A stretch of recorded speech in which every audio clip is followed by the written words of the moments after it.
some new games. Oh no, no, no, no, no! Great, now what am I going to play? Super Robot Wars. Super Robot Taisen. Super Robot Taisen. Super Robot Taisen. You seeing a pattern here?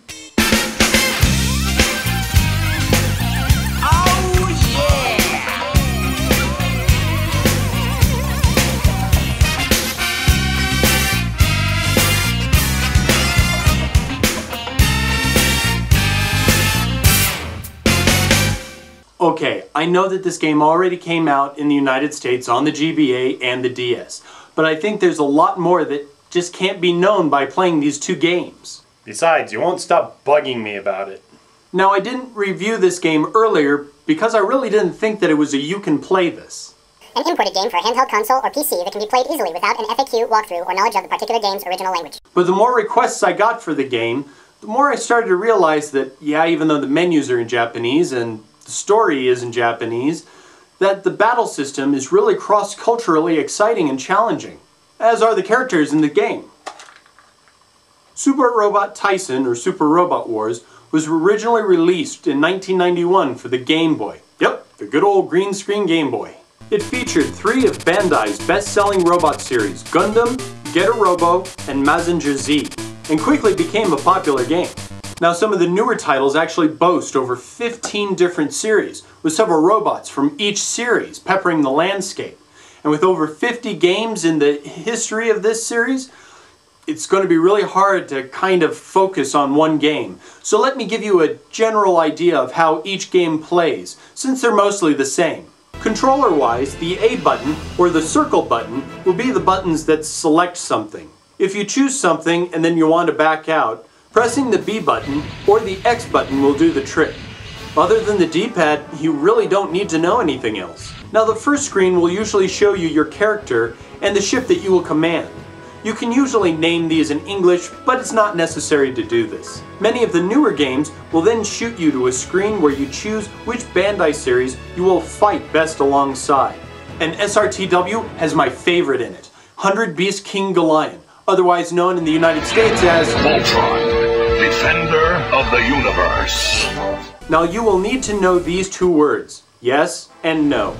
The majority of SRT games have them just like you see here. This is mainly just to confirm that you are doing something that you want to input. Then you are thrown headlong into the game. Just start skipping the dialogue. You'll be doing this a lot. Folks, I told you, these games are Japanese story intensive, so you're going to be skipping over a lot of the storyline just to get to the action. But if you can get past that fact, I think you'll enjoy it a lot more. Oh, like here. You'll see that the battle scenes are played on a grid, just like almost every other strategy game out there. The difference here is that you don't need to position yourself behind or to the side of a mech to get a better shot. Just being within distance of an enemy is good enough. But don't worry, I've made you a cheat sheet for you to print out. And since almost every game in the series has menus that are fairly similar, it shouldn't be a problem for you to use this cheat sheet and get through them. And eventually, you'll know where everything is, and you won't need to use the cheat sheet anymore. You'll start by choosing which of your mechs you'll want to act first. Then, you get a choice of Move, Spirit, which is the pilot's special ability, and Status. These are the stats that you get when you're not next to an enemy or within enemy range. When you do get within range, then you get another status just below Move, which is Fight. When you choose that, then you get your choice of several attacks depending on the distance of your enemies. On that chart, you can see the weapon attributes, damage potential, and distance. Some other games may have other stats, but you really only need to focus on the very last 2, damage potential and distance. Only attacks that can hit an enemy within range will be highlighted, so this is very helpful for non-Japanese speaking players. Once you have chosen a weapon to use, then you are taken back to the battle screen, where you choose which unit to attack in your range. Lastly, you're taken to a new screen, where you see how your mechs measure up. The active mech will attack first, and if the other mech is still around after that, and in range for their weapons, then they will get a turn to attack back. Okay, that seemed like a lot of information, but now that we've made an attack, here's what you've been waiting for. Go get 'em, guys!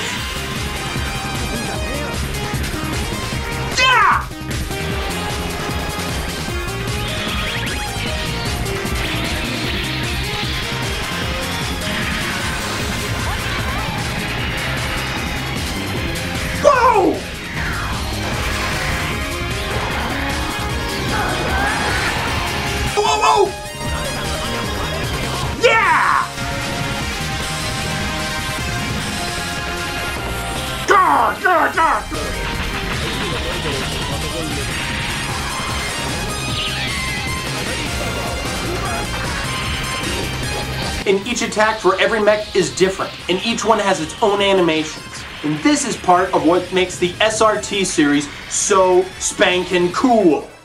When you have finished your turn, then you can move to the next mech on your team. When all of your mechs have done their actions, then you click on an empty space and choose the top selection, which is End Phase. It then becomes your opponent's turn.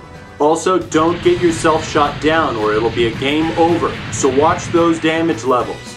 You can save your game in the middle of battle by selecting an open area and going to the bottom right here. Then you just save and go back to your game. And lastly, when you finish a battle, you will usually be sent to a screen that will allow you to spend your skill points that you've earned during the battle, right here. These make your mechs more powerful. This can be complicated if you don't know the language, but if you stick to raising just the essentials, then you really don't need to go into the details. The 4 areas you're really going to want to look for are these: Save Data, Train Pilot, Upgrade Unit, which is more important than Train Pilot because it beefs up your mechs. Those are the ones taking the damage after all. And the shop allows you to buy items for your mechs. If you feel like you see an item that makes sense to you, then by all means buy it and attach it to your mech. So, to wrap things up, otaku and Japanese robot fans are going to get a kick out of this game, while it also offers plenty for the strategy battle player. Japanese is going to be a steep wall here, but if you find that you are getting even a bit of enjoyment out of this game, keep working at it. Take notes, and do your best. Depending on which system that you use will dictate how the graphics will look, but I've never been disappointed in the graphics for any of the 8 Super Robot Taisen games that I own. Japanese menus, storyline, and role-playing elements make this a tough game to pick up and play. But really, this gets a rating of 4 only because most of the games are linear and do not split off, and 95% of the time, you don't need to know the story to proceed. It's pick and choose. There are really no big controls here to mention. When you push the button, the play keeps going. Not only will these beg for a replaying, but you might want to challenge an old enemy and see if you can defeat them quicker the next time you play. Expect to hold vendettas game to game. This is variable. I've purchased games for as little as $8 shipped, but I've also paid up to $50 new. Search for the best bargains and don't break your bank on these. You can have fun on the cheap with this series. Now, several of the games have different ways that they play. Some mechs have multiple attacks. Some mechs can heal other mechs. It can be difficult to know which game is right for you, but if you stick with the basics and do a little bit of research, I think you'll find the game that's right for you. If all else fails, you can just buy the GBA game that came out in the United States. That's a surefire way to know if you'll like it or not. So thanks for watching, and be sure to leave written or video comments about what you thought of this episode, or about other games you might like to see me play in the future.